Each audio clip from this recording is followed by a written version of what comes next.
We're honored to have Muhammad John Abbas with us today. He has publications in Q1 international journals, served as a reviewer for IEEE, Springer Nature, and Elsevier, has worked extensively in explainable AI, multimodal learning, and deep neural networks, and contributed to multiple impactful research projects.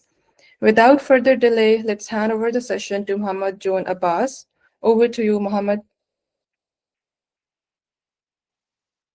Assalamu alaikum everyone. Am I audible? Yeah, we can. Yes, you are Yes. audible. Okay. Let me share my screen.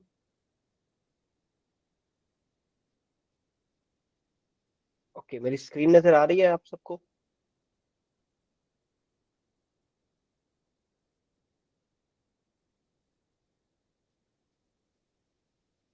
Okay. So बिस्मिल्लाहिर्रहमानिर्रहीम। Introduction आपको पहले मिल चुका है briefly, ठीक है। तो आज हम डिस्कस कर रहे होंगे कि किस तरह से एक बैचलर लेवल पर और at undergraduate level you can pursue your research and publish in high venues such as Q1 journals or international good level of conferences. So, a brief introduction of mine. Myself, Mohammed John Abbas, and I am fresh graduate of computer science and currently working as a research associate fellow at Prince Mohammed bin Fahd University, Saudi Arabia, as well as I also working as a research assistant at Center of Real World AI Research, Lithuania, Europe. And I am my almost 20 plus papers are submitted, accepted, and published in Q1 journals and top venues of my field. My major domain of working is medical imaging and remote sensing, and my current field of research is multimodal imaging and vegan language models. So we will briefly discuss how you can start from nothing to have a good Q1 journal publication in your bachelor's. So I want this session to be in. So I want your opinions to be indulged as well, and I want to listen about your thoughts.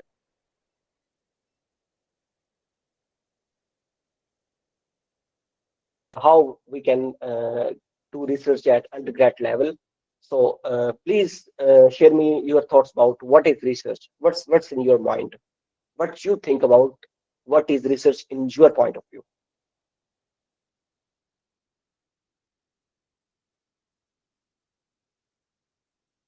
No one?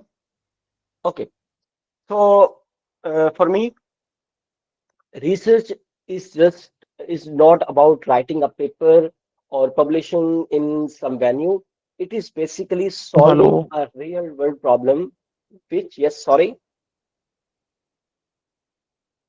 Okay.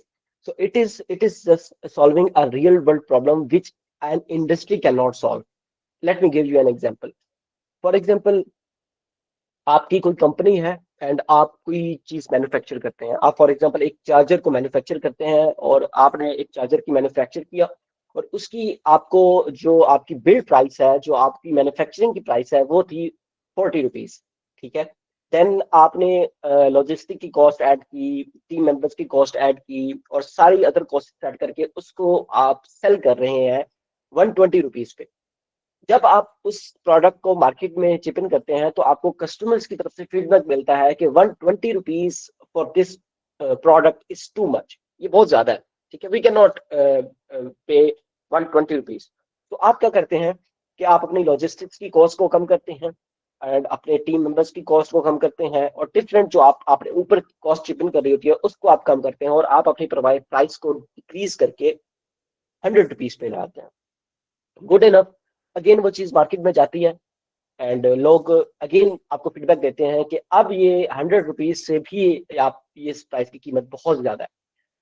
तो अब आप क्या करते हैं कि आप उसकी ना प्रोडक्ट की मैन्युफैक्चरिंग के जो प्रोसेस होता है ना उसको ऑप्टिमाइज करने की कोशिश करते हैं। उस वो जो आपने प्रोडक्ट को बनाने की कोशिश की थी, जो प्रोसेस आपने फॉलो किया था, जो मेथड आपने फॉलो किया था, आप न्यू इंजीनियर्स को हायर करते हो, उसको कहते हो कि यार अभी ये चीज 40 रुपीज में हमें बन रही है तो आप ट्राई करो कि इसको आप 30 रुपीज में बनाओ।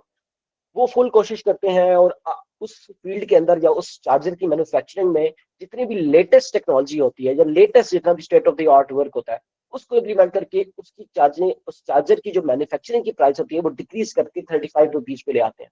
अगेन आप कॉस्ट को चेपिंग करके 95 रुपीज, स्टिल कस्टमर्स की तरफ फीडबैक आता है कि this much price is too much for it. यहाँ पे आप बैक टू इंजीनियर जाते हैं कि यार 35 रुपीज भी आपकी कॉस्ट बहुत ज्यादा है, अब हमें इस कॉस्ट को मजीद कम करना है। अब इंजीनियर्स वहां से रिप्लाई देते हैं कि हमने अभी तक जितनी भी मेथडोलॉजी, जितनी भी मेथड, जितना भी प्रोसेस या जितनी भी अभी तक जो काम इस चार्जर की मैन्युफैक्चरिंग हो सके हमने सब कुछ इम्प्लीमेंट कर लिया है। अब हमें कोई ऐसा न्यू मेथड इन्वेंट करना होगा, हमें कोई ऐसा न्यू प्रोसेस इन्वेंट करना होगा कि हम जो ये प्राइस रेंज 35 रुपीज पे बना रहे हैं इसको हम लेस करके 30 रुपीज पे लेके जाए। अब यहाँ पे इंडस्ट्री ने हाथ खड़े कर दिए हैं। अब ये इंडस्ट्री डिफरेंट रिसर्च सेंटर्स को अप्रोच करती है कि you have some good AI engineers, you have some good researchers, तो आप क्या करो कि हमने इतना काम कर लिया है इस पे, हमें चाहिए कि आप इसकी प्राइस को ऑप्टिमाइज करो। तो वहां पे जो साइंटिस्ट होते हैं वो फिर उस पूरे उसकी अभी तक जितनी भी स्टडी होती है उसको वो डिटेल में एनालिसिस करते हैं उसका, और फिर देखते हैं कि उनमें से कौन कौन सी गैप है, किस किस चीज में प्राइस रेंज कंज्यूम हो रही है, उसमें से देखते हैं कि किस किस चीज में वो मजीद कोई न्यू इन्वेंशन करके उस चीज को वो मिटिगेट कर सकते हैं उस चीज को, और फिर उस पूरे प्रोसेस को फॉलो करके वो फाइनली प्राइस रेंज को डिक्रीज करके दोबारा इंडस्ट्री को देते हैं। इस तरह से इंडस्ट्री का एक प्रॉब्लम सॉल्व होता है, और जो प्रोसेस जो होता है वो ये सारे रिसर्च साइंटिस्ट करते हैं। तो this is basically called a research, right. इस चीज से आपको ये पता चलता है कि रिसर्च की इंपॉर्टेंस क्या है in real world impact. Like आपको हर साल नया एक आईफोन का मॉडल मिलता है, तो उस नया आईफोन के मॉडल में पूरी R&D इन्वॉल्व होती है, रिसर्च एंड डेवलपमेंट, वो एक पूरा एक होता है। तो basically what is research? Research एक सिस्टमैटिक अप्रोच है जिसके थ्रू आप एग्जिस्टिंग वर्क को पुश करते हो एंड कोई ऐसा सोल्यूशन डेवलप करते हो जो कि आपकी ऑलरेडी एग्जिस्टिंग एक रियल वर्ल्ड प्रॉब्लम को सॉल्व कर रहा होता है। एंड देन जब आपके पास पॉजिटिव रिजल्ट्स आते हैं, जब आपके पास गुड रिजल्ट आते हैं, उनकी आप एक रिपोर्ट बनाते हो, और वो रिपोर्ट जो होती है उसको आप कहते हैं research paper. So this was the brief introduction about what is research and how it's connected with the real world problems, और how a real world एक मैंने आपको एनालॉजी बता दी कि किस तरह से एक एकेडमिया और इंडस्ट्री का कोलैबोरेशन होता है और रियल वर्ल्ड प्रॉब्लम्स रिसर्च के थ्रू कैसे सॉल्व होती हैं। So this was a brief overview in very simple words about research. Now let's come to the major thing कि इम्पोर्टेंस क्या है रिसर्च की। एक इम्पोर्टेंस तो मैंने अभी बता दें कि वो प्रॉब्लम्स जो कि इंडस्ट्री सॉल्व नहीं कर पाती, इंडस्ट्री ने वेल एस्टैब्लिश्ड सॉल्यूशंस को इम्प्लीमेंट कर लिया, और अब आप वो इससे बेहतर वो चीज को नहीं करते, तो उस चीज को पुश करने के लिए एक इम्पोर्टेंस है रिसर्च की। फर्स्ट अनदर थिंग इज कि आपकी सोसाइटी में जो ऑलरेडी वेल इस्टेब्लिश स्ट्रक्चर्ड चीजें हैं उसको आप पुश करते हो। लाइक आप ओवर द टाइम देख लें, आप अगर 90s का एरा देख लें या 80s का एरा देख लें, तो वहां पे अगर हमें ट्रैवल करते थे तो ट्रैवल करने के लिए हमारे पास इतने ज्यादा रिसोर्सेज मौजूद नहीं थे, हमारे पास इतना कोई इस तरह की हमारे पास मॉडर्न व्हीकल्स मौजूद नहीं थी। बट जैसे जैसे वक्त गुजरता गया हमारे पास न्यू न्यू से हमारे जो ट्रैवल का ओवरऑल टाइम था वो रिड्यूस होता रहा। अब मजीद नया काम हो रहा है, ठीक है, अब एयरप्लेन आ गए हैं, ठीक है, और अब तो काम ये टेलीपोर्टेशन पे भी चल रहा है, ठीक है। तो द थिंग इज के this is the importance of research कि आप जो सोसाइटिकल प्रोग्रेस है, जो आप ओवरऑल इन्वायरमेंटल प्रोग्रेस है, उसके लिए बहुत इंपॉर्टेंट है रिसर्च का होना। आप अगर आप अंडर ग्रेजुएट लेवल पे हैं तो उसके लिए आपकी कैरियर अपॉर्चुनिटीज बहुत ज्यादा है, बिकॉज आगे अगर आपने MS या PhD करनी है या फिर आपने बिग टेक कंपनीज को टारगेट करना है तो वहां पे इसका बहुत ज्यादा स्कोप होता है। बिकॉज द थिंग इज के in very large companies there is separate department of R&D, जहाँ पे पूरे पूरे रिसर्च सेंटर्स और पूरी दुनिया से रिसर्च PhD ग्रेजुएट्स और PhD स्टूडेंट्स जो के रिसर्च में एक्सपर्ट्स होते हैं उनके साथ आपको कोलैबोरेट करने का मौका मिलता है, ठीक है। आपकी प्रॉब्लम सॉल्विंग एबिलिटीज बढ़ती हैं, ठीक है, जिसके थ्रू आप ह्यूज बिग प्रॉब्लम्स को बहुत आसानी से और बहुत क्विकली सॉल्व कर सकते हैं, ठीक है। आपकी क्रिटिकल थिंकिंग आपकी बढ़ती है कि किस तरह से आपने एक प्रॉब्लम को अप्रोच करना है, उस प्रॉब्लम में से गैप्स किस तरह से फाइंड करने हैं, किस तरह से प्रॉब्लम को आपने देखना है, तो वो चीज जो है वो रिसर्च आपको सिखाती है। नाउ अब सबसे जो अहम सवाल है एक अंडर ग्रेजुएट के बच्चे के लिए, एक अंडर ग्रेजुएट के स्टूडेंट के लिए, कि जो रिसर्च टॉपिक है वो कैसे सिलेक्ट करें। बिकॉज अंडर ग्रेजुएट में ना ही आपको कोई ऐसा कोर्स पढ़ाया जाता है except for technical report writing, जिसमें थोड़ा बहुत बता दिया जाता है। आपको स्पेसिफिकली कोई रिसर्च का आपको ऐसा सेपरेट कोर्स नहीं पढ़ाया जाता। ना ही कोई ऐसे स्पेसिफिकली इन पाकिस्तान, ना ही कोई ऐसे आपके पास मेंटोर्स या पीयर्स मौजूद है जो कि आपको इतना ज्यादा हेल्प आउट कर सकें रिसर्च के अंदर, बिकॉज अंडर ग्रेजुएट लेवल पे लोग ज्यादा सीरियस नहीं रहते, ज्यादातर मास्टर्स और पीएचडी लेवल पे इस चीज को परस्यू किया जाता है। तो अंडर ग्रेजुएट लेवल पे आपने सबसे पहले आपका सबसे मेन प्रॉब्लम जो होता है वो होता है रिसर्च टॉपिक। अभी तक हमने ये डिस्कस कर लिया कि रिसर्च क्या होती है और इसकी जरूरत क्यों है, इसकी इंपॉर्टेंस क्या है। ये एक ब्रीफ मैंने आपको बता दिया इन 4 to 5 पैराग्राफ्स की, इसको किस तरह से आपने लेके चलना है। अब हमारे वेबिनार का मेन चीजें स्टार्ट हो रही हैं कि किस तरह से हम एक रिसर्च टॉपिक को फाइंड कर सकते हैं। तो पहला पॉइंट रिसर्च टॉपिक को फाइंड करने है वो होता है आपका इंटरेस्ट। ठीक है, अगर आपका एक टॉपिक में इंटरेस्ट नहीं है तो better to switch to that thing जिसमें आपका इंटरेस्ट हो। ठीक है, सबसे पहले अपनी जो चीज वो इंटरेस्ट को, ये है कि research is a very extensive process. ये एक पेशेंस वाला प्रोसेस है, इसमें आपको कंटिन्यूस वर्क चाहिए और takes a lot of time. तो अगर आपने कोई ऐसा टॉपिक सेलेक्ट कर दिया है जो कि आपके फील्ड ऑफ इंटरेस्ट से मैच नहीं करता, जिसमें आपको इंटरेस्ट नहीं है या जो चीज आपको फैसिनेट नहीं करती, अगर आपने वो प्रोसेस सेलेक्ट कर लिया तो मोर प्रोबेबली कि आप इन 1 to 2 months आप बोर हो जाएंगे या आप छोड़ देंगे। ठीक है, तो जो पहली चीज आपको जेहन में रखनी चाहिए वो है कि आपका इंटरेस्ट क्या है। ठीक है, और इंटरेस्ट के साथ साथ आपका करंट स्किल सेट क्या है। ठीक है, आप किस तरफ अपना फ्यूचर देखना चाहते हैं, आप किस तरफ आपने एम करना है। क्या आपने साइबर सिक्योरिटी की तरफ जाना है, क्या आपने एआई की तरफ जाना है, क्या आपने क्वांटम कंप्यूटिंग की तरफ जाना है, आपने किस फील्ड की तरफ जाना है। वो आपका बेसिकली इंटरेस्ट और वो चीज, दोनों चीजें आपस में मैच होनी चाहिए। अब आपको पता चल गया कि फॉर एग्जांपल आपने आर्टिफिशियल इंटेलिजेंस या एआई के ऊपर काम करना है, राइट। अब द थिंग इज कि आपको एक डोमेन मिल गई, आपको एक टॉपिक मिल गया या आपको एक ओवरऑल फील्ड मिल गई कि आपने आर्टिफिशियल इंटेलिजेंस के ऊपर काम करना है। अब आप गूगल पे जाते हो, वहां पे लिखते हो व्हाट इज आर्टिफिशियल इंटेलिजेंस, आपको डिफरेंट उसकी डोमेन्स नजर आते हैं कि आर्टिफिशियल इंटेलिजेंस में नेचुरल लैंग्वेज प्रोसेसिंग भी आ जाती है, एआई के अंदर आपको जनरेटिव एआई भी आ जाती है, एआई के अंदर आपको एजेंटिक एआई भी मिल जाती है, एआई के अंदर आपको कंप्यूटर विजन भी मिल जाती है, एआई के अंदर आपको सुपरवाइज लर्निंग, अनसुपरवाइज लर्निंग या मैनी मल्टीपल, आपको एआई के अंदर मल्टीपल ब्रांचेस या मल्टीपल डोमेन आपको दिख जाती है। फिर सवाल आता है कि अब किसकी तरफ जाना चाहिए, तो आप फिर सर्च आउट करते हो, फिर गूगल पे जाते हो कि आपने किस किस डोमेन में काम करना है। फॉर एग्जाम्पल अगर आपको टेक्स्ट के साथ खेलना पसंद है तो आप एनएलपी या जनरेटिव एआई की तरफ चले जाते हो जिसके अंदर एनएलपी का काम हो रहा है। अगर आपको इमेजेस के साथ खेलना पसंद है या इमेजेस आपको अच्छी लगती हैं, ठीक है, या आप विजुअल स्ट्रक्चर्स के साथ कंफर्टेबल फील करते हो तो आप कंप्यूटर विजन को चूज कर लेते हो। ठीक है, and this analogy applies over to all other fields. अगर आप बायोलॉजी की किसी फील्ड में है, केमिस्ट्री की किसी फील्ड में है, अगर आप बायोटेक्नोलॉजी, बायोमेडिकल इंजीनियरिंग किसी भी डोमेन में है, उसका सेम स्ट्रक्चर होगा कि आपने एक ब्रॉडर टॉपिक से एक बहुत ही स्पेसिफिक टॉपिक की तरफ आना होता है। तो पहली चीज है मैंने क्या की, इंटरेस्ट और स्किल सेट को मैच करके एक टॉपिक निकाल लिया कि मैंने एआई पे काम करना है। फिर मैंने एआई के बारे में सर्च किया कि कौन कौन सी उसकी डोमेन्स है और कौन कौन सी आजकल ट्रेंडिंग में है। तो वहां से मैंने एक पता चला कि एआई की एक डोमेन है कंप्यूटर विजन, अब उसके अंदर मैंने काम करना है। अब कंप्यूटर विजन के अंदर हमने काम कर देखना है कि यार कंप्यूटर विजन के अंदर कौन कौन सी रियल वर्ल्ड प्रॉब्लम्स सॉल्व हो रही हैं, कंप्यूटर विजन के अंदर कौन कौन सी ऐसी एप्लीकेशंस हैं जो कि मैं जिसके अंदर मैं परस्यू कर सकता हूँ। तो मुझे पता लगता है कि कंप्यूटर विजन से दुनिया की बहुत सारी प्रॉब्लम सॉल्व हो रही है। लाइक कंप्यूटर विजन के अंदर medical imaging related problem solve हो रही है, लाइक कि हम एमआरआई स्कैन्स, सीटी स्कैन्स या फिर पेट स्कैन्स या क्लिनिकल डाटा के थ्रू उनको प्रोसेस करके हम पेशेंट का एक्यूरेट डायग्नोसिस बना सकते हैं, जो कि एक बहुत इंपॉर्टेंट रिसर्च प्रॉब्लम है। ठीक है, second thing is remote sensing. ठीक है, कि कंप्यूटर विजन टेक्निक्स के थ्रू हम अपने अर्थ का डाटा को विजुलाइज कर सकते हैं। हम देख सकते हैं कि किन किन एरियाज में डिफोरेस्टेशन ज्यादा हुई है, किन किन एरियाज में एफोरेस्टेशन है, ये क्लाइमेट चेंज किस तरह से हो रहा है, अर्थ ओवर टाइम चेंज कैसे हो रही है, अर्बनाइजेशन की कहाँ जरूरत है, कहाँ पे हमें अर्बन प्लानिंग करनी है, किस जगह पे फ्लड का खतरा है, किस जगह पे पोस्ट फ्लड के तासुरात है। वो सारी चीजें ऑब्जर्व करने के लिए एक डोमेन है रिमोट सेंसिंग, जिसमें हम कंप्यूटर विजन टेक्निक्स को यूज करके उन प्रॉब्लम्स को सॉल्व करते हैं।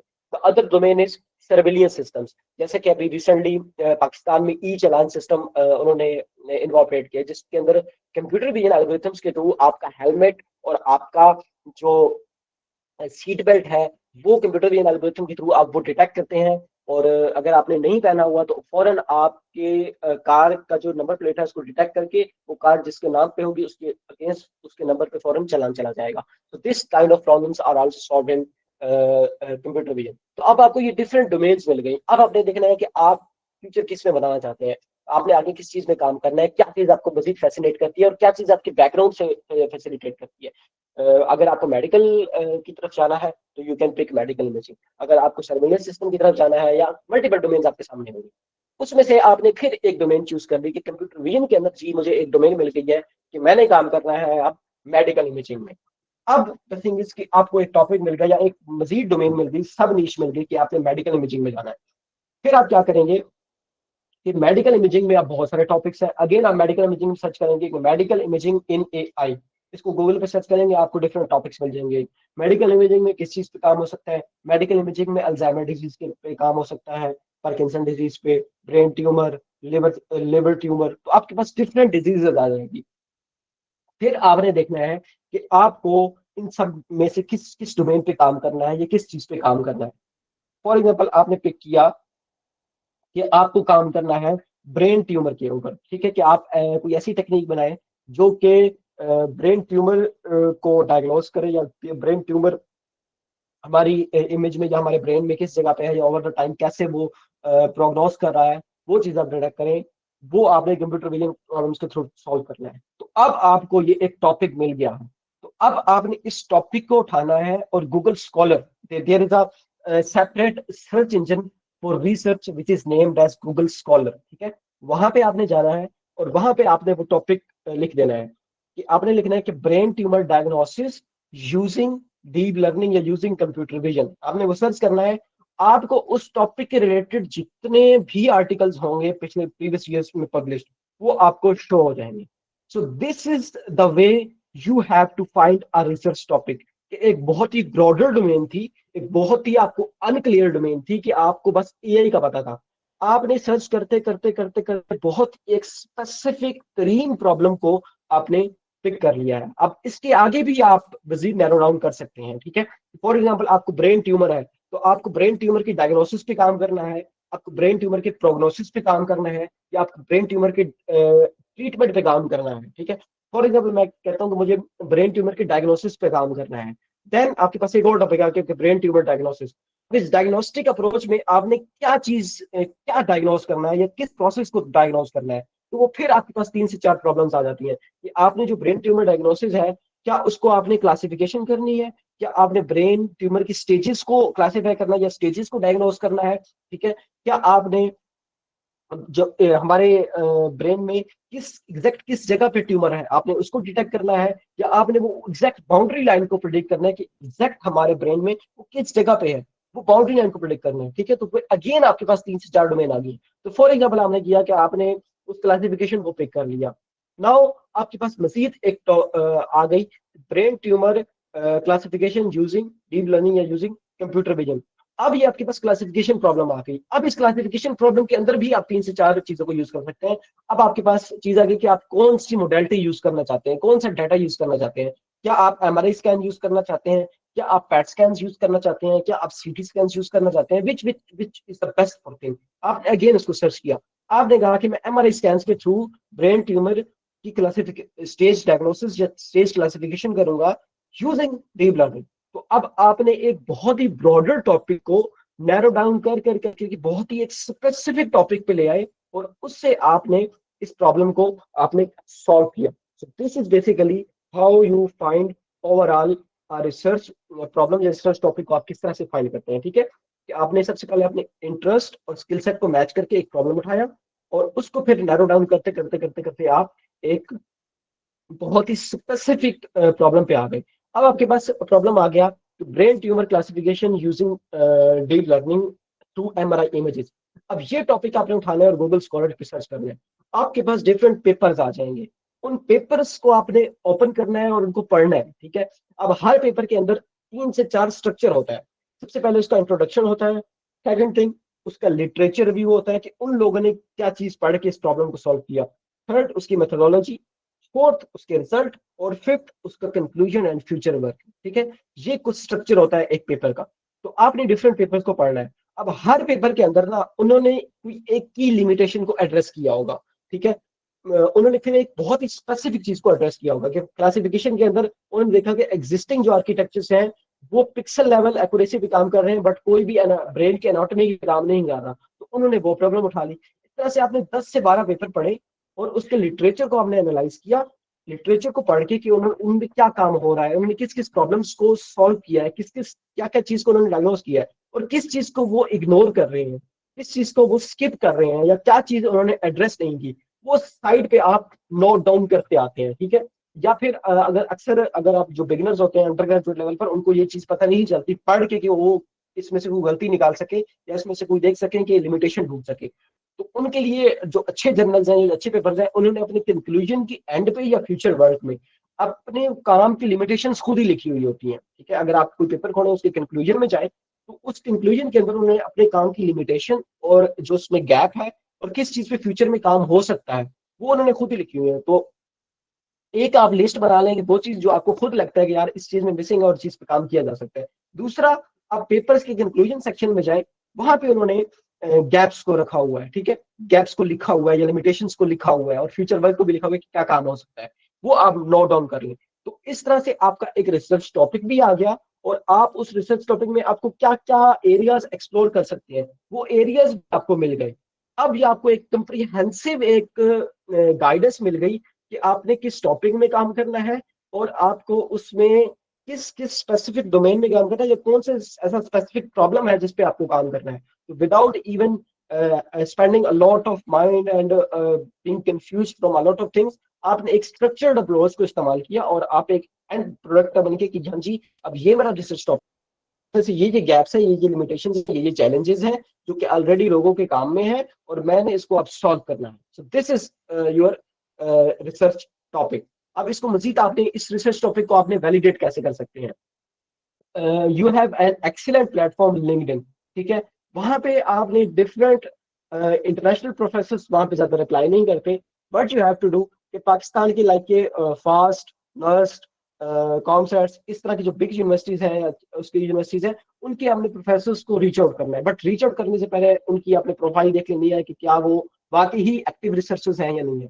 उनमें से आपने 2 से 3 सिलेक्ट कर लेने हैं और उनको अपने वो जो आइडियाज हैं वो आपने उनके साथ शेयर करने हैं और उनसे आपने ये वैलिडेशन लेनी है। या आप ऐसा भी कर सकते हैं कि इंटरनेशनल जो पीएचडी स्टूडेंट्स हैं, ठीक है, जो डिफरेंट यूनिवर्सिटीज में, उनको आप रीच आउट कर सकते हैं और उनको आप एक डॉक्यूमेंट सेंड कर सकते हैं, काइंडली प्लीज रिव्यू इट, क्या ये मेरा आइडिया वैलिडेटेड है, और उससे आप वो आइडिया वैलिडेट करवा सकते हैं, ठीक है।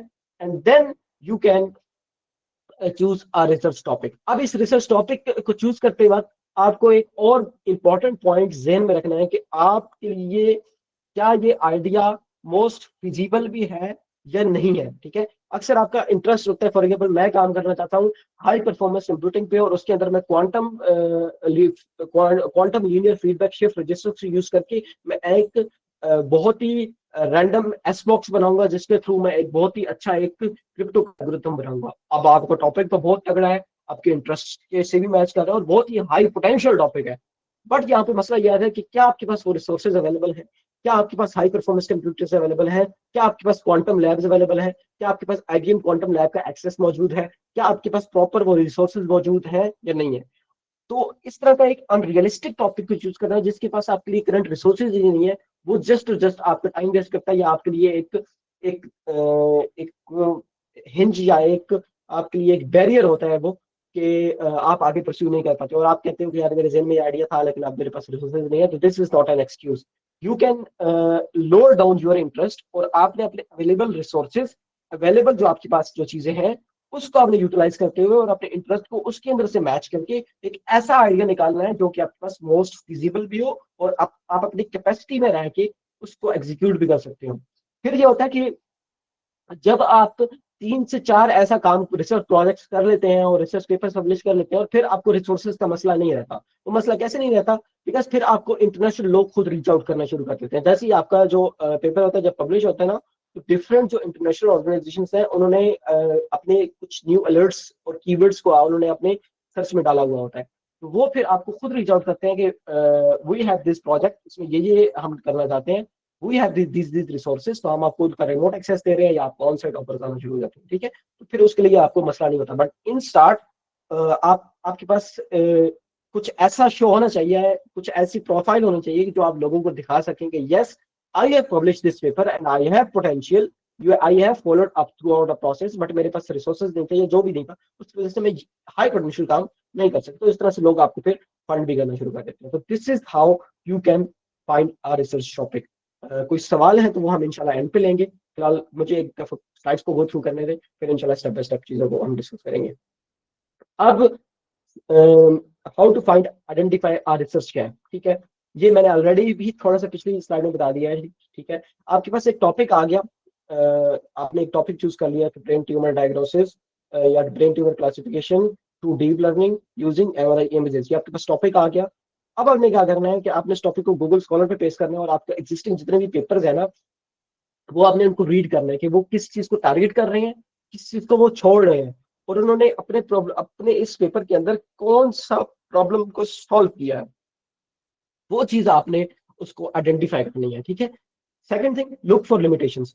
अब इसमें क्या होता है कि मैंने आपको एक तरीका बताया कि कंक्लूजन के अंदर आपके एंड पे लिमिटेशंस लिखी हुई होती है। तो आपने देखना है कि इस बंदे ने किस चीज पे काम किया है या किस चीज को इस बंदे ने काम किया है, किस चीज को इसने छोड़ा है। और अक्सर जो अच्छे गुड जर्नलिस्ट के पेपर होते हैं, उन्होंने अपनी लिमिटेशंस को अपने कंक्लूजन के अंदर लिखा हुआ होता है, तो आप वो फिर पढ़ सकते हैं, ठीक है। थर्ड थिंग इज कि हो सकता है कि जितने भी एग्जिस्टिंग वर्क है उसमें आपने रिजल्ट सेक्शंस को चेक करना है। कि फॉर एग्जांपल एक डोमेन में एक डाटा सेट है, उसके ऊपर एक बंदे के रिजल्ट है 44%, ठीक है। आपको एक टेक्निक जमाइन में थी कि यार इस बंदे के रिजल्ट 44% है, व्हाट इफ कि मैं अगर इसके रिजल्ट इसके इंप्रूव हो जाए विद लेस कंप्यूटेशनल कॉस्ट, तो ये चीजें एक अच्छी चीज हो जाएगी। तो ये भी आपका एक पॉइंट हो सकता है एग्जिस्टिंग चीजों को पढ़ के, ठीक है। तो ये भी एक रिसर्च गैप हो सकता है। और फोर्थ थिंग इज कि आपको रियल लाइफ इश्यूज को रिलेट करना है प्रैक्टिकल रिसर्च के साथ, ठीक है। फॉर एग्जांपल अगर मैं अब ये हमारा जो टॉपिक है ब्रेन ट्यूमर डायग्नोसिस या brain tumour classification using deep learning through MRI images, ये हमारा टॉपिक है। अब इस टॉपिक को आपने रिलेट करना है रियल वर्ल्ड प्रॉब्लम्स के साथ।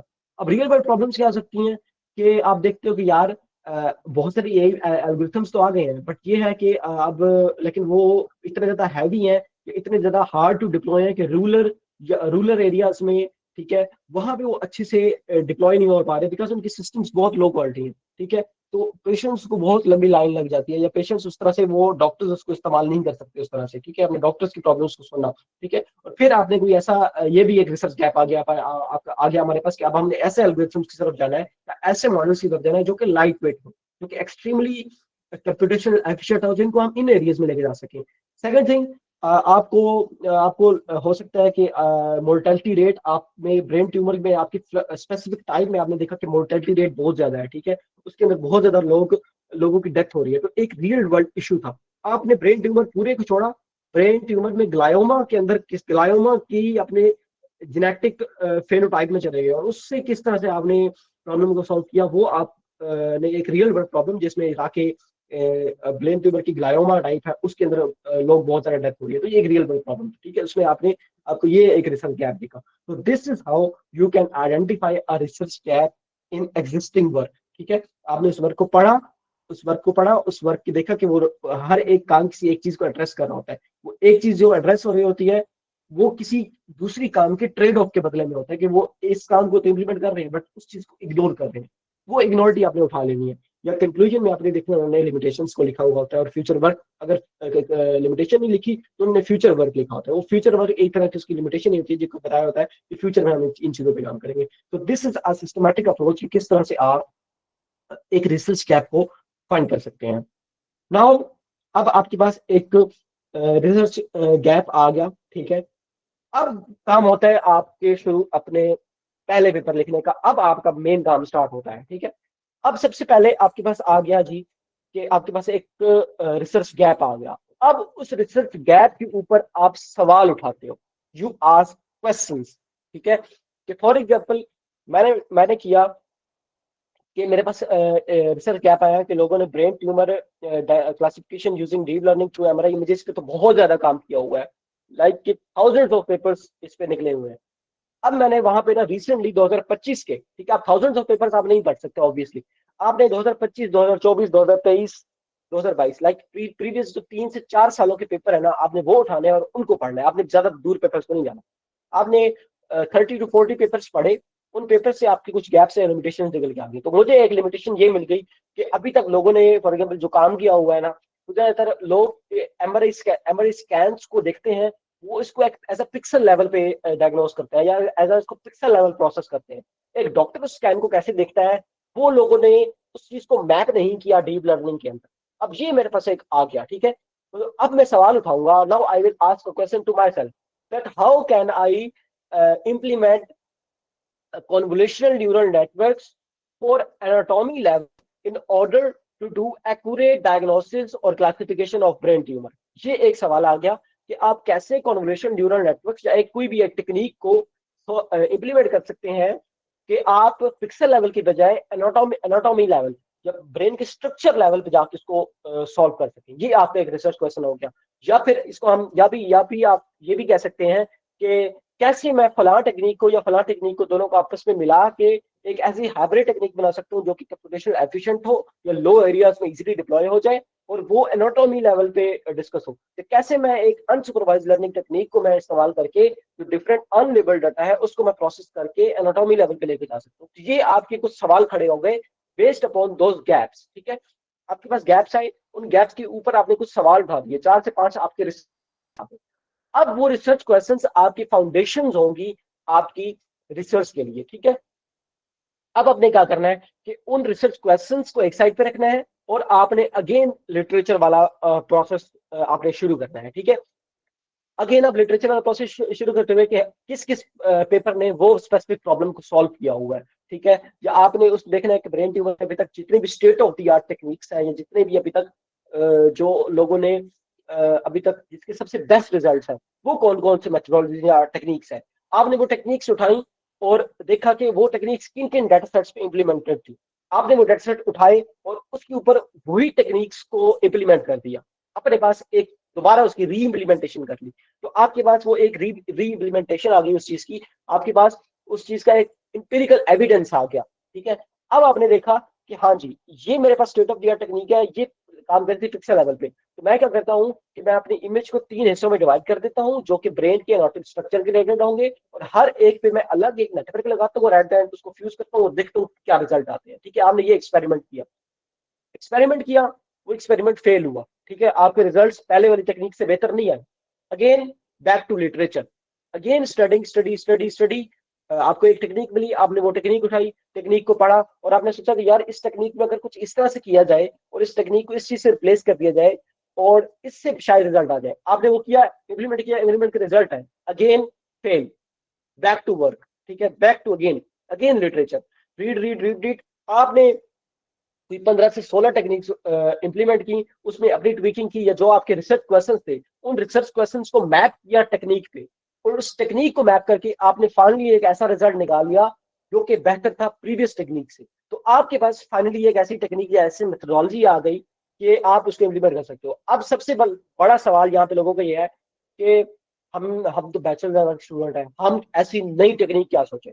देखिए every single contribution works, every minute या minor आपकी जो contribution है वो भी आपकी काउंट होती है if presented in a good way, if it's proved through empirical evidence, if it's proved through detailed experiments, ठीक है।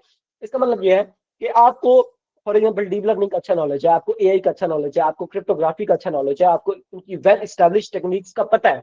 आपने उन वेल एस्टेब्लिश टेक्निक्स को उठाया है, उनको आपने हाइब्रिड आर्किटेक्चर बना दिया, दो टेक्निक्स को उठा के मिला दिया और आपने एक टेक्निक उठाया, उसमें कुछ लेयर्स में आपने मॉडिफिकेशन की, ठीक है, और उससे आपने डिटेल एक्सपेरिमेंट किया, डिटेल आपने उसका एनालिसिस रिपोर्ट दिया, ठीक है। रिपोर्ट देके आपने बताया यार इस टेक्निक को, ये टेक्निक गुड है, ये अच्छी है, बट इस टेक्निक को इस प्रॉब्लम के लिए इस तरह से सॉल्व किया जा सकता है और इसमें ये ट्वीक मैंने किया और इसका ये इम्पैक्ट है। अगर आपने कुछ इस तरह से उसको शो किया, उसको प्रेजेंट किया, तो that also contributes, that also is your major contribution in that field. कि आज तक उस डोमेन में उस मॉडल को किसी ने ये प्रोस्पेक्टिव नहीं दिया, किसी ने ये इसका कोई व्यू नहीं शो करवाया। तो this is how you can create a new technique या न्यू मेथोडोलॉजी। ठीक है, फिर आहिस्ता से जब आप आगे जाते हैं तो आप लेटेस्ट टेक्निक्स को बढ़ते हैं। ठीक है, आपके मैथमेटिकल प्रूफ्स जब आप डिफरेंट पढ़ते हैं तो आपका माइंड उस तरह से शार्प होना शुरू हो जाता है। और फिर जब आप एक्सटेंसिव लिटरेचर पढ़ते रहते हैं, research is mostly 90% of research is about reading. आपने जितना रीड किया है, जितने आपने पेपर्स पढ़े हैं, जितने वर्क पढ़ा है, आपका दिमाग एट द टाइम हिट करेगा ही करेगा कि यार इसको इस तरह भी तो किया जा सकता है, इसको इस तरह भी किया जा सकता है। Maybe that too fails, it doesn't matter, because research में मैनी मल्टीपल फेलियर्स होते हैं। 80 to 90% आपकी टेक्निक्स काम नहीं करती, but you have to wait for that 10% कि आपकी कब आपकी जाके आपको एक सही टेक्निक मिलती है। ठीक है, तो it's a part of structured experiments plus hit and trial as well. ठीक है, इस रिसर्च की जर्नी में हिट एंड ट्रायल भी होता है कि आपने डिफरेंट टेक्निक्स को इस्तेमाल किया और आपकी कोई एक टेक्निक लगी। अब आपके पास एक अब आपके पास एक आ गया, एक टेक्निक आ गई। ठीक है, उस टेक्निक को अब आपने एज अ बेस लाइन लेके चलना है कि इस टेक्निक को अब आपने रिपोर्ट करना है या आपने एक पेपर लिखना है। तो आपने सबसे पहले उसकी एक आउटलाइन बना लेनी है। ठीक है, उस आउटलाइन के अंदर सबसे पहले आपकी चीज होगी, पेपर के अंदर पहला सेक्शन जो होगा, सबसे पहला सेक्शन जो आपने लिखना है वो होगा इंट्रोडक्शन। ठीक है, एब्स्ट्रैक्ट नहीं, एब्स्ट्रैक्ट पेपर का सबसे एंड पे लिखा जाता है, लेकिन शुरू सबसे पहले होता है। ठीक है, लिखा it is basically summary of your project, but इसको हम सबसे एंड पे लिखते हैं। सबसे पहली चीज जो आपने पेपर में लिखनी है वो तो होता है आपका इंट्रोडक्शन। इंट्रोडक्शन के अंदर आपने 3 से 4 पॉइंट्स को ध्यान में रखना है। जो भी फील्ड हो, इट डजंट मैटर कि मैं सिर्फ एआई की बात कर रहा हूँ। ठीक है, ये तो मैंने एक, अब मैं मल्टीपल एग्जांपल्स हो यहाँ एक्सप्लेन करने से रहा, मैंने एक स्टेट ऑफ द आर्ट एक बेस लाइन उठा लिया। It goes for cryptography as well, it goes for biotechnology as well, it goes for other domains as well. ठीक है, it goes for electrical engineering, computer engineering, same same thing. तो आपको सबसे पहले introduction में 3 से 4 चीजें लिखनी है। उस 3 से 4 चीजों में सबसे पहले अपने पहले पैराग्राफ में उसकी सिग्निफिकेंस बतानी है कि why the hell this topic is interesting, why there is a need to work on it. In research we only find answer to one question, that is why you are even doing that. ठीक है, तो वो पहला paragraph में आपकी उसकी statistics figure जो आपने न्यूमेरिकल फिगर्स कि आपने बताना है कि वो क्यों इंपॉर्टेंट है। ठीक है, वो आप क्यों का जवाब आपको इंटरनेट की डिफरेंट वेबसाइट से मिलेगा। फॉर एग्जाम्पल ब्रेन ट्यूमर पे काम करता हूँ, तो ब्रेन ट्यूमर कि मैं पहले पैराग्राफ में सिर्फ ये एक्सप्लेन करूंगा कि what is brain tumour and why the hell it is important to work on brain tumour. तो पहले पैराग्राफ में फॉर एग्जाम्पल मैं ये लिखूंगा कि ब्रेन ट्यूमर इज दैट ठीक है, वो मेडिकल वेबसाइट से उठाया और उसका रेफरेंस डाल दिया। ठीक है, reference is very important. For example आपने पढ़ा कि वर्ल्ड हेल्थ ऑर्गेनाइजेशन के अकॉर्डिंग लास्ट ईयर में ब्रेन ट्यूमर की वजह से 50 लाख लोगों की डेथ हुई है। ठीक है, तो ये आपके पास एक वो आ गया। अब द थिंग इज कि आपने ये कहां से पढ़ा, ये 50 लाख का फिगर आपको कहां से मिला, उस चीज का आपने रेफरेंस ऐड करना है। रेफरेंस ऐड करने के लिए there are different tools such as EndNote, या फिर देयर इज अ मेंडली नाम का एक टूल है। ठीक है, उसके थ्रू आप रेफरेंसेस को इनकॉर्पोरेट कर सकते हैं। There is very easy, you can search on Google how to use EndNote. तो आपको एक 5-6 मिनट्स की वीडियो में आपको बता देंगे कि एंड नोट के थ्रू रेफरेंस कैसे डालते हैं। ठीक है, अब द थिंग इज के पहले पैराग्राफ में हमने बता दिया स्टैटिस्टिक्स, फैक्ट्स एंड फिगर्स। मैंने बताया कि ब्रेन ट्यूमर ये होता है, पिछले 4 साल में ब्रेन ट्यूमर की इतनी डेथ हुई है और उससे इतने परसेंट चिल्ड्रन इफेक्ट हुए हैं, वर्ल्ड की इकोनॉमी इस कदर गिरी है और इतनी ज्यादा उसकी डेथ रेट हो रही है। अब जब मैंने डाटा दिया, इंफॉर्मेशन दिया, ह्यूज अमाउंट ऑफ मैंने स्टैटिस्टिक्स, फैक्ट्स एंड फिगर्स बयान किए, तब लोगों को इसकी इंपॉर्टेंस और सिग्निफिकेंस पता चला कि हाँ यार this is a critical topic, because इस पे इतनी डेथ हो रही है और स्टिल 2025 में इतना ज्यादा मोर्टेलिटी रेट है, which is not a good thing. ठीक है, तो it is a important topic work. फिर आप बताना है इन नेक्स्ट पैराग्राफ, आपने बताना है कि अभी तक ब्रेन ट्यूमर के ऊपर ट्रेडिशनल या क्लिनिकल मेथड कौन से थे, या ट्रेडिशनल मेथड कौन से थे। ठीक है, कि आपने डायरेक्ट अपनी प्रॉब्लम स्टेटमेंट अपने पेपर के ऊपर नहीं आना, या जो आपने किया है वो नहीं बताना। पहले आपने पहले पैराग्राफ में आपने उसकी इंपॉर्टेंस बता दी, सिग्निफिकेंस बता दी and why to work on. Second paragraph में आपने ये बताना है कि इस टॉपिक के अंदर या इस चीज के अंदर अभी तक ट्रेडिशनल काम क्या हो चुका है, एक पैराग्राफ के अंदर। उसमें आपने ये बताना है कि फॉर एग्जाम्पल अगर या ब्रेन ट्यूमर है तो सबसे पहले जो क्लिनिकल मेथड है, लाइक एक डॉक्टर होता है वो डिफरेंट टेस्ट करवाता है, डिफरेंट बायोमार्कर्स होते हैं। ठीक है, और डिफरेंट उनके पास डायग्नोस्टिक रिपोर्ट होती है, क्लिनिकल हिस्ट्री होती है। वो चीजें डॉक्टर्स उसको इस तरह से डायग्नोज करते हैं। फिर आपने उसकी लिमिटेशन बतानी है कि why this is not working, कि why there is a gap in that. आपने वो भी लिमिटेशन बतानी है कि यार ह्यूमन इंटरवेंशन है, तो ह्यूमन जो एमआरआई स्कैन्स होते हैं, ठीक है, उनके दरमियान बहुत सारी सिमिलरिटी होती है, साथ में क्लियर इमेज नहीं होती, जिसकी वजह से ह्यूमन को अक्सर एरर होता है, ह्यूमन उसको इस तरह से नहीं देख सकता, जिसकी वजह से this is the main limitation. उसके बाद आपने बताना है कि आपकी फील्ड में या आपकी डोमेन में, फॉर एग्जाम्पल, उस चीज का कैसे रेलेवेंट है, ठीक है, कि आपके डोमेन में जब फिर कंप्यूटर एडेड डायग्नोसिस आया, तो एआई के अंदर मशीन लर्निंग ने ऐसे ऐसे काम किया, मशीन लर्निंग ने केएमएन, एसवीएम और डिसीजन ट्रीज, रैंडम फॉरेस्ट, ये टेक्निक्स इस्तेमाल किया, और जो ह्यूमन एरर्स थे वो ड्रास्टिकली रिड्यूस हुए। साथ साथ इनके रेफरेंसेस आपने डालते आने हैं, ठीक है। और फिर आपने जो ट्रेडिशनल आपकी फील्ड के अंदर ट्रेडिशनल टेक्निक्स थी, उसकी आपने लिमिटेशन बता दी कि मशीन लर्निंग जो था वो स्मॉल डेटा सेट्स को तो अच्छा काम करता था, बट जैसे जैसे कॉम्प्लेक्स डेटा सेट आते जाते थे, जैसे जैसे एमएल स्कैन्स का डाटा बहुत ज्यादा अमाउंट का जाता था, कॉम्प्लेक्स फीचर्स होते जाते थे, मशीन लर्निंग वहां पे अच्छा परफॉर्म नहीं करती थी, ठीक है। और फीचर्स हैंड क्राफ्टेड होते थे, लो मैनुअल फीचर एक्सट्रैक्शन होते थे मशीन लर्निंग में, जिसकी वजह से ये एक गैप था। फिर आपने बताना है कि मॉडर्न टेक्निक्स उसमें जो आ रही है, उसमें आपने बताना है कि डीप लर्निंग, कि डीप लर्निंग ऐसा ऐसा आपने कंप्यूटर विजन की तरफ, बिकॉज डायरेक्ट कंप्यूटर विजन की इन्वेंशन तो नहीं हुई थी ना, कंप्यूटर विजन से पहले डीप लर्निंग आया था, फिर डीप लर्निंग से पहले मशीन लर्निंग थी, उससे पहले फजी लॉजिक सिस्टम्स या डिसीजन सपोर्ट सिस्टम्स थे, और उससे पहले फिर मैनुअल जो मेथड्स थे लाइक ये हार्ड कोडेड, उससे पहले ट्रेडिशनल ह्यूमन टेक्निक्स। तो this is a huge process, आपने वो ह्यूज प्रोसेस को फॉलो करना है।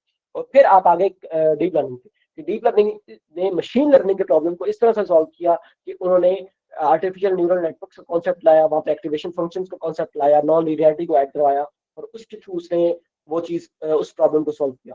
फिर डीप लर्निंग के अंदर क्या प्रॉब्लम था, डीप लर्निंग के अंदर प्रॉब्लम ये था कि डीप लर्निंग में एएनएन के अंदर प्रॉब्लम ये था कि वो स्पेशल फीचर्स को अच्छे से अटेंड नहीं करता था, स्पेशल कनेक्टिविटी को अच्छे से वो प्रोसेस नहीं करता था, जिसकी वजह से क्या हुआ कि सीएनएन आए, convolutional neural networks. Doctor genuinely ने 1998 में कन्वोल्यूशनल न्यूरल नेटवर्क्स को इन्वेंट किया और लॉन्च किया, जिसने एएनएन की प्रॉब्लम सॉल्व की। फिर सीएनएन का आपने ये बताया कि सीएनएन में ये होता है और ये एएनएन की प्रॉब्लम को इस तरह सॉल्व करते हैं। तो there is a structured and एक फ्लो बन के आ रहा है आपके पास, कि आपके पास हर एक पिछली लाइन अगली लाइन से कनेक्ट हो रही है। आपके पास कुछ कुछ भी ऐसा नहीं शो हो रहा कि आपने आउट ऑफ नोवेयर बस इंफॉर्मेशन डाल दी है, आपके पास एक स्ट्रक्चर फ्लो चल रहा है। पहले एक टेक्निक आ रही है, उस टेक्निक ने पिछली प्रॉब्लम को कैसे सॉल्व किया और उस टेक्निक में क्या लिमिटेशन है, अगली टेक्निक ने पिछली प्रॉब्लम को कैसे सॉल्व किया और उसकी क्या लिमिटेशन है। तो एक प्रॉपर फ्लो बन के आ रहा है। It should be like more like a story and should be linked to your research problem as well, कि उसने स्पेसिफिक, आप मशीन लर्निंग को आप जनरली डिफाइन कर सकते हैं, कि आप अपने जो भी टेक्निक है उसको जनरली, जिसमें ट्रेडिशनल टेक्निक है उसको जनरली डिफाइन कर सकते हैं, पर उसका कोई फायदा नहीं है। उसका फायदा क्यों नहीं है, बिकॉज अगर उस बंदे ने उस टेक्निक के बारे में इंफॉर्मेशन, तो सॉरी, ओके, तो वो चैट जीपीटी को भी यूज कर सकता था, या वो कोई टेक्निकल ब्लॉग भी पढ़ सकता था, ठीक है। आप टेक्निकल ब्लॉग नहीं पढ़ रहे, आप टेक्निकल ब्लॉग नहीं लिख रहे, या आप कोई इंफॉर्मेशन या कोई वेबसाइट का ब्लॉग नहीं लिख रहे, आप एक स्पेसिफिक रिसर्च प्रॉब्लम लिख रहे हो या एक पेपर लिख रहे हो जो उसने एक स्पेसिफिक रिसर्च प्रॉब्लम को सॉल्व करना है, तो आपको मशीन लर्निंग के जितने भी मेथड्स हैं उसको रिलेट करना है कि how these methods are related, या जो भी ट्रेडिशनल टेक्निक्स है, how these traditional techniques are related with that specific research problem या topic that you are solving, which is brain tumor। तो आपको केएनएन जैसे एसवीएम या ये जो भी टेक्निक्स लगते हैं उसका आपने रेलेवेंस देनी है, ये टेक्निक ब्रेन ट्यूमर में इस तरह से काम करती है और उसमें ये फ्लो है। तो आपको जनरल इंफॉर्मेशन नहीं लेनी, आपको बहुत स्पेसिफिक रहना है इंट्रोडक्शन सेक्शन के ऊपर।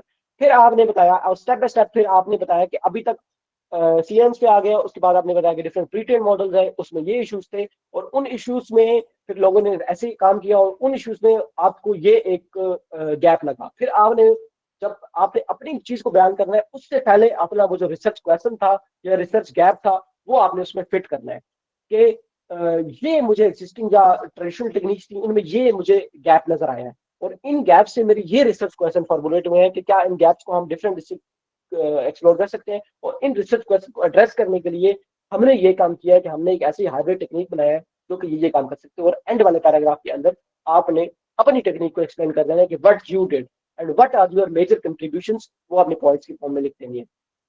तो this would be the structure of the whole introduction section, कि इस तरह से आप एक इंट्रोडक्शन सेक्शन